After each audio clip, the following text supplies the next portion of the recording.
Nakasiniti karon ang kalibutan sa krisis. Mohinungdan nga atong ikuwag pamahayag ang mga current or reigning world boxing champions o mga former world champions.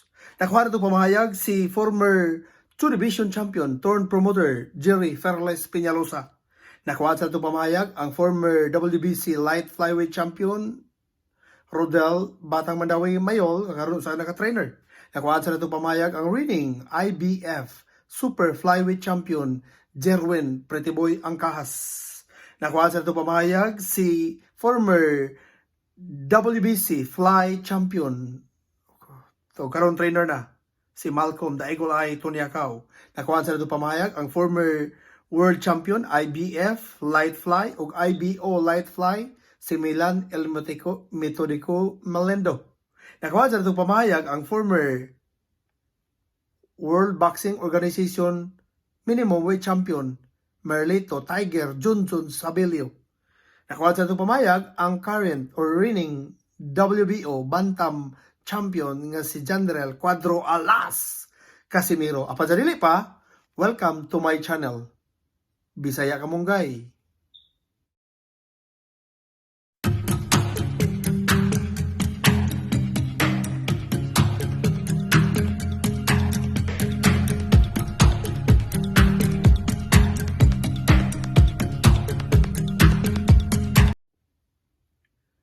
Kumika nining krisis karon sa tibuok kalibutan, dunay pa mga pamahayag nga nakuha nato gikan sa mga former world champions o mga reigning world champions. Inyong ulaga di ay Bisaya Kamunggay YouTube channel, inyong host DQG Daniel Kindaw Gudin. Una itong gikuha pamahayag ang former WBC World Boxing Council Superfly champion nga turned promoter Jerry Peñalosa. Si Peñalosa nga nakuha pamahayag ning inyong tiwali na kanayon nga dakong epekto sa ekonomiya kining na sinati karon sa kalibutan nga krisis. Matod pa ni Peñalosa nga luoy kayo ang mga nabiktima, mga kabus, dapat matod pa niya nga tabangan para kontrahon kini nga problema.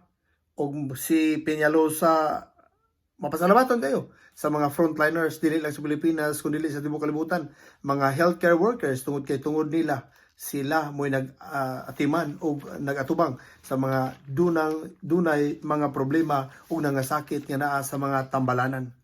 Dunay panawagan si Peñalosa, mato pa niya nga ang masulti niya para sa gobyerno nga dili unta mapasagdan ang mga tao, especially ang mga kabus nga walay income nini karong panahon na.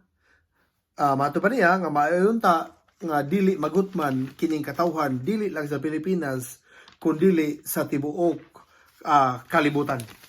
Sa pikas bahin, nakuha na itong pamahayag ang former WBC light flyweight champion, 108 pounds, ug lumad nga mandawihanon si Batang Mandawi, Rodel Hiniralaw Mayol. Si Mayol nga nahimo na karon nga assistant trainer sa Wildcard Gym sa Los Angeles, California ni Coach Frederotz. Si Mayol, naganayon nga karon panahon na nasinati niya nga Samas World War III. Ikatutong gubat sa tibuok kalibutan tungod kay matud pa niya hashtag America, United States of America, nagpanik. Matud pa ni Mayol nga na-timing lang ron nga gawas nga tanang business establishment sirado alkanse pero may na lang kay nagsingabot ang income tax return or tax refund. Nagsingabot sad ang stimulus package or gitawag sa uban nga stimulus relief funds. Si Rodel Mayol nga nahinabi sa Bombo Radio Cebu sa DYMF 963 kHz sa AM band pinaagi ni Bombo Marco Locabon og ninyong ulagad sa Bombo Hanay Big Time sa Bombo Radio Cebu. Si Mayol nagkanayon nga wa nay income ang mga boxers karong panahon na tungod sa global lagi nga crisis.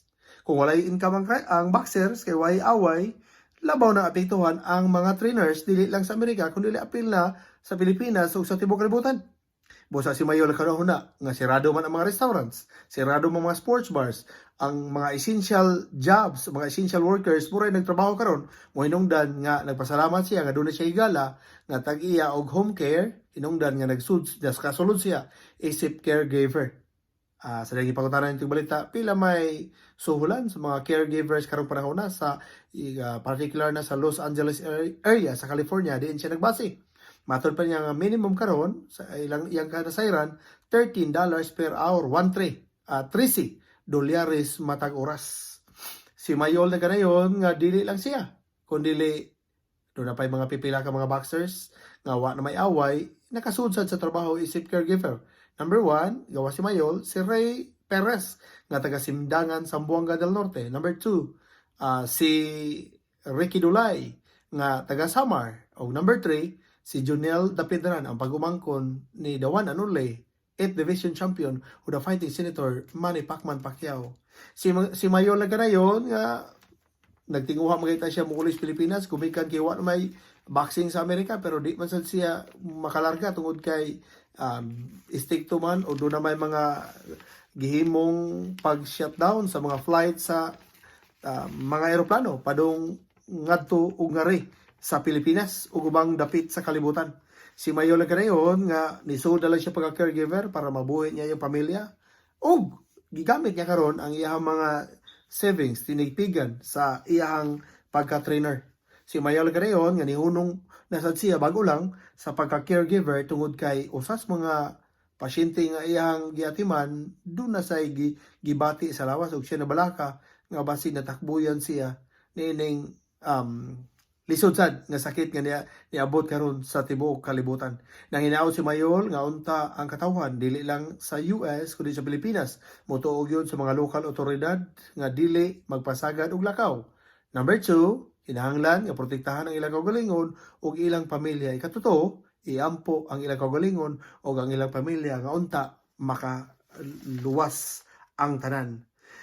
Sa pagkakaroon, si Mayol niingon nga mas maita tong makauli siya sa Pilipinas kay aron iyang ma-check ug iyang mahimamat ang iyang makaliwatan, pero may chance winungdan nga kiampo lang niya ang iyang pamilya nga naaron sa barangay Alang-alang sa Dakbayan sa Mandawi. Sa pikas bahin, si reigning IBF International Boxing Federation Superfly 115 pounds champion si Jerwin Prettyboy Hontelia Angkahas. Si Angkahas nagkanayon samtang nagtraining siya karon uban sa trainer daron sa Mindanao. Si Angkahas, si Prettyboy Angkahas sa ganayon nga magampo ta sa Ginoo, magpasalamat kaniya tungod kay matud pa ni Angkahas mutabang ta sa walang-wala sa buhay. O niya gidugang pa niya nga saludo siya sa mga frontliners, mga healthcare workers, doctor, nurses, o uban pa nga mga nagtrabaho karon sa tambalanan o nagserbisyo sa mga dunay gihambin sa lawas. Si Angkahas na ganayon, nagpasalamat siya sa chairman sa Games and Amusement Board, KUNGAB, labi na ni Baham Metra, tungod kay doon na sila gihimong super action sa pagtabang sa mga boxers. Kay gipaybaw ni Angkahas, nga gipaybaw sa siya, nga aprobado na ang mga gi-request sa mga boxers ngadto sa GAB, di ang GAB ni padangat og suwat nga mangayog tabang financial sa Department of Social Welfare and Development kun DSWD. Apil na si pagayo ang tabang ang Department of Labor and Employment kun DOLE sa Pilipinas. Kining tanan aron mahatag ang gikinahanglan sa mga nga tabang sa mga boxers nga lisensyado ug ingon man sa mga trainers. Sa pikas bahin, gikuha sa natong pamahayag ang former champion nga WBC World Boxing Council Fly 112 pounds champion nga taga Cambaro, Mandawi City nga si Daigolay Malcolm Toniacao. Si Toniacao na kanayon nga magamping lang gyud ta. Wa gyud lang mahimo, magamping na lang tang gyud tang tanan ani og sa ato mga kaigsunan nga naa sa atong nasod sa Pilipinas.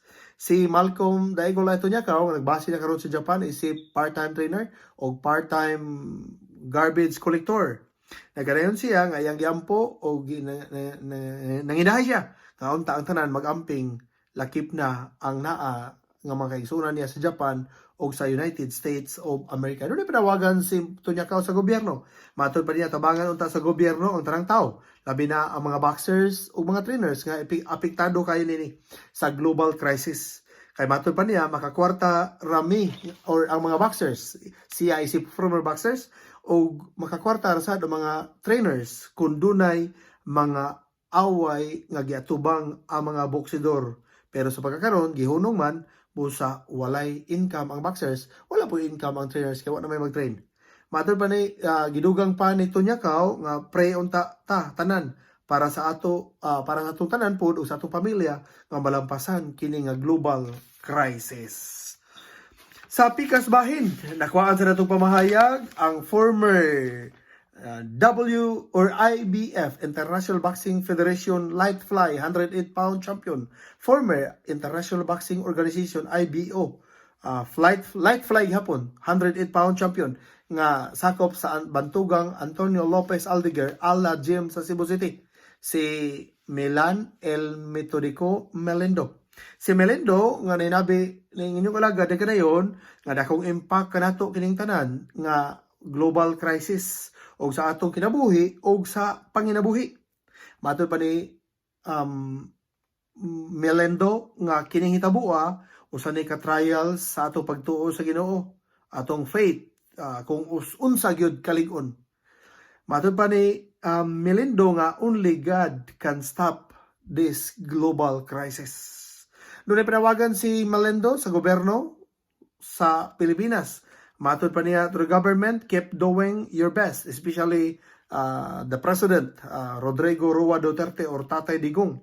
Matod pa ni Melendo nga, may God protect him and we must obey the law as a citizen of this nation, Philippines. Si Milan Melendo nagkanayon sa diyang gikuag pamahayag ng inyong tigbalita. Sa pikas bahin, sa laing gikuan tog pamahayag, ang former World Boxing Organization, WBO, minimum weight 105 champion, nga lumad nga taga Tuboso, Negros Occidental, apan ibalhin na ron sa Bacolod City, sa Negros Occidental. Si Merleto Tiger Sabelio Jr. alias Junjun, nagkanayon sa dahil gikuan pamahayag ninyong alagad nga ang pagampo o pagamping ragyod, sir, wala mo atong kapital ug buhunan, wala kita masayod sa epekto sa panahon karon. Ang Ginoo gyud ang nakahibalo karon ug sa umaabot nga mga panahon. Dunay panawagan siya sa gobyerno si Sabelio. Mato pa niya amping ang mga opisyal sa gobyerno karong panahon na tungod kay sila na lang ang saligan sa mga kabus nga mga lumulupyo sa Pilipinas. Hinaot mato pa niya nga walaon ang mga pamulitika tungod kay iyang nakita sa ilang lugar sa Tuboso ug sa Bacolod nga luoy kayo ang mga botante nga naa nabilong sa pikas partido nga wala sa administrasyon. Naginaot si Isabelio nga unta mahatagan ang tanan o dili kay ang kada kapartido lang sa naa sa administration. Og sa katapusan, nakuha itong pamahayag ang 3-time champion, ang 3-division champion nga lumad nga taga Merida o sa Ormoc, Leyte, apan nagbase sa Sugbo, karon na sa Las Vegas, Nevada, si General Cuadro Alas Reponte Casimero. Si Casimero nga na hinabi pasad sa DYMF Bombo Radio Cebu 963 kHz sa EM band, pinagi ni Bombo Marco Locabon og ninyong alagad. Si Casimero na kanayon nga why problema ang ilang dapit nga gipuy-an karong panahon na sa kasamtangan ang City of Las Vegas sa State of Nevada sa Amerika. Mato pa niya ang ubang mga lugar doon ay problema pero sila sa maong lugar nga gipuy-an dili kay tanto. Si Casimero bisan para karon sa giatubang nga global crisis na kanayon nga nagpadayon karon ang ilang training uban ni Nonoy Nere og kasamtangan siya gikuyugan gawa sa iyang head coach nga si Nonoy Nere sa mga wawakela mo na assistant trainer ni Manny Pacquiao gawas ni Restituto Boboy Fernandez. Si Casimero, ang team Casimero naasa nila si iyang igsuon si Jason Reponte Casimero og assistant trainer pod nga si Sugar Lucas Titing Ariusa. Nagkanayon si Casimero nga Naan si gyapon sa training pero matag alas 3 sa hapon ang ilang ensayo uban ni Coach Nonoy Nire hangtod sa alas 5 sa hapon ilang ipangadaman kay sila gatuo nga matuman gyud ang maong away batok sa Japanese monster nga sina Uya Inoue, ang undefeated boxer og sikat nga boxer gikan sa Japan. Gusto daw pauli si Casimero sa Pilipinas aron makabanding siya, makakuyog-kuyog siyang pamilya apan tiingnan sila sa presidente sa Manny Pacquiao Promotions, MP Promotions President, si Sean Gibbons, so sa Amerikano nga matchmaker nga nagbase sa City of Las Vegas, nga di lang may muli, kaya basi kung muli sila, doon ay problema ang ilang kasakay sa aeroplano o magproblema na hinoon sila. Nagpaabot lang sila sa Las Vegas, kay kung mulurang na ang global crisis, hinaot sila nga madayon gyud ang gikaintapang away sa boxing ni Casimero. Muna mga labing wahing kalambuan sa giatubang nga global crisis o mga reaction sa itong mga former world champions o sa reigning world champions nga garbo sa Pilipinas. Sa mga wa pa naka-subscribe, please subscribe my YouTube channel Bisaya Kabungkay, inyong host DQG Daniel Kindaw Gudin. Kita tapon. Thank you.